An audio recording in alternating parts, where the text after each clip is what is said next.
Après son bac, le jeune Emmanuel Macron a rempilé au lycée Henri IV pour y suivre la prépa littéraire, Hippocagne et Cagne.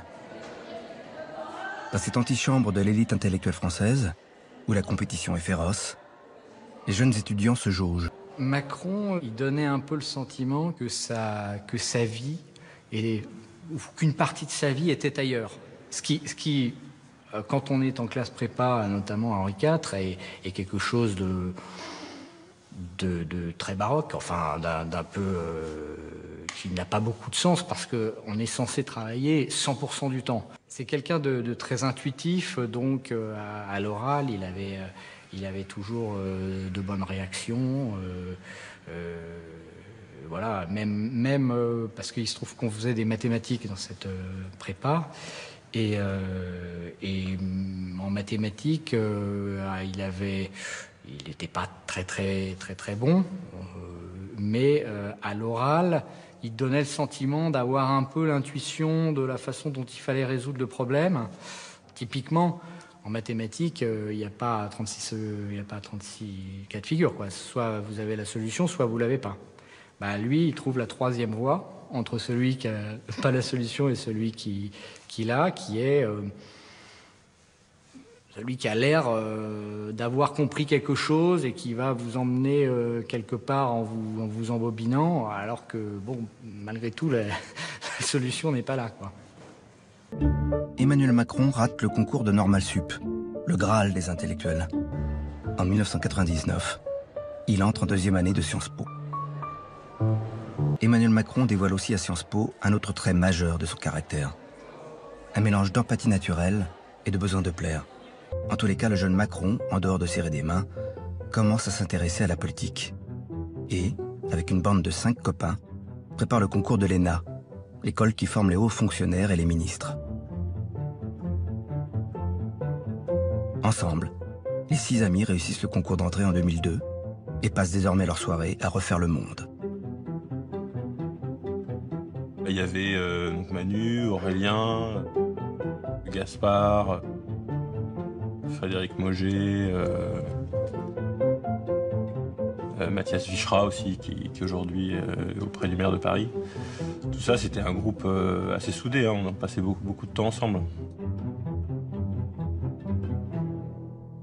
Est-ce qu'à un moment, durant ces années ENA, vous sentez une ambition chez Emmanuel Macron?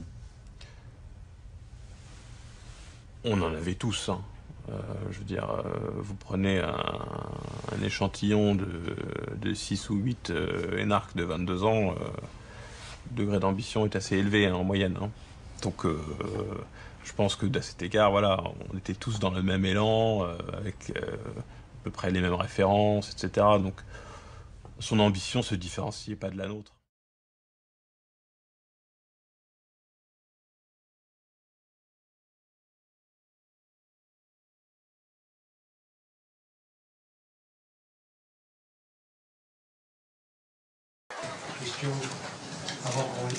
Quelques semaines après son mariage, Emmanuel Macron, 30 ans tout juste, est nommé rapporteur de la commission Attali, souhaitée par Nicolas Sarkozy, le nouveau président de la République.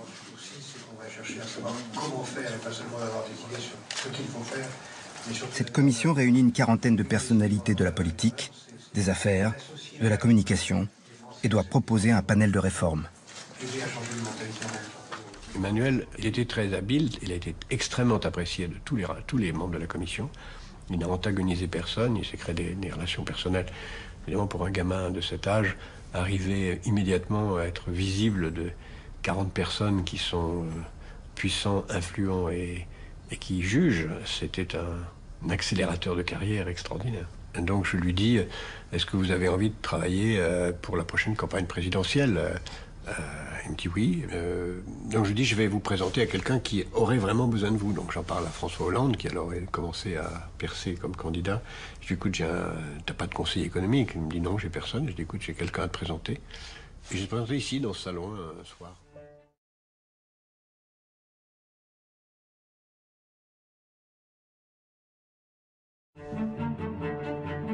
Début 2010, Emmanuel Macron devient le conseiller économique de François Hollande, candidat donné grand perdant des primaires socialistes à venir.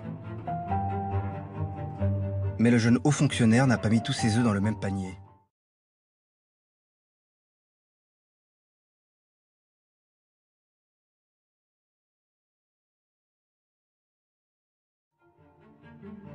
Pressé d'agir, il a préféré se mesurer au monde de l'argent et est entré dès 2009 chez Rothschild, la banque d'affaires parisienne qui conseille les plus grandes entreprises de la planète.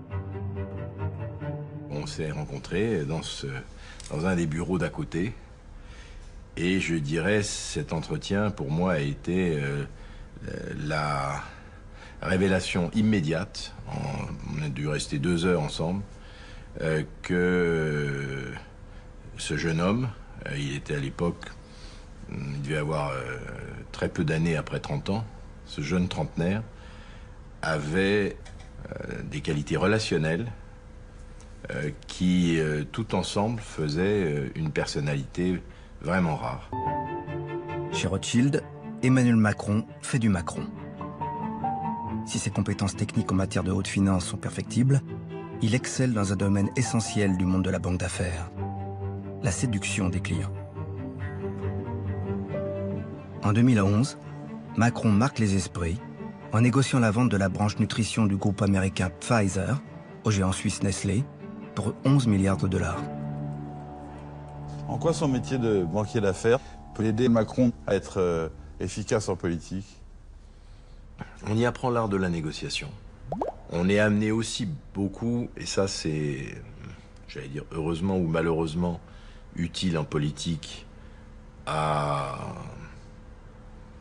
communiquer, c'est-à-dire à raconter une histoire. Dans le jargon, quand on fait une opération, on construit ce qu'on appelle une equity story, qui est l'histoire qui va donner aux actionnaires envie de voter cette opération, d'acheter les titres ou d'apporter leurs titres. Donc on y apprend d'une certaine façon aussi des techniques pas de manipulation de l'opinion, mais un petit peu.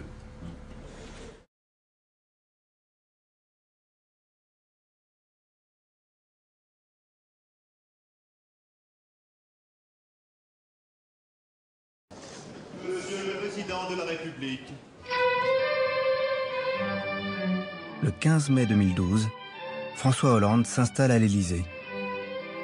Le nouveau président propose à Emmanuel Macron de devenir son secrétaire général adjoint en charge du pôle économie et finances. Celui-ci accepte avec gourmandise. Le lendemain de l'élection de François à l'Élysée, enfin le lendemain de son installation à l'Élysée, il m'invite à déjeuner dans un petit salon du bas avec Emmanuel. On est tous les trois. Et je sens bien l'importance d'Emmanuel, puisqu'il n'avait pas invité le secrétaire général de l'Élysée, ni quelqu'un d'autre. C'était Emmanuel Macron qui était à ce déjeuner, disons, de lancement de l'activité présidentielle. Donc je sens l'importance et leurs relations sont très intimes. Durant la première année du quinquennat, Emmanuel Macron est omniprésent dans l'ombre de François Hollande, soufflant notamment au président sa mesure économique phare, le pacte de responsabilité et de solidarité, qui abaisse les charges des entreprises pour stimuler l'emploi. Mais très vite, celui que le journal Le Monde a baptisé le Mozart de la finance se sent à l'étroit dans son rôle de Sherpa.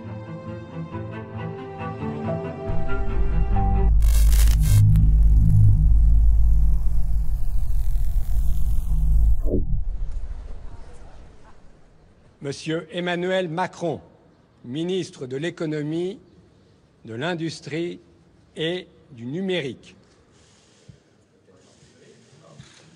4 mois plus tard, fin août 2014, après le limogeage d'Arnaud Montebourg, Emmanuel Macron est nommé à 36 ans ministre de l'économie dans le deuxième gouvernement Valls. Enfin, un rôle à sa mesure.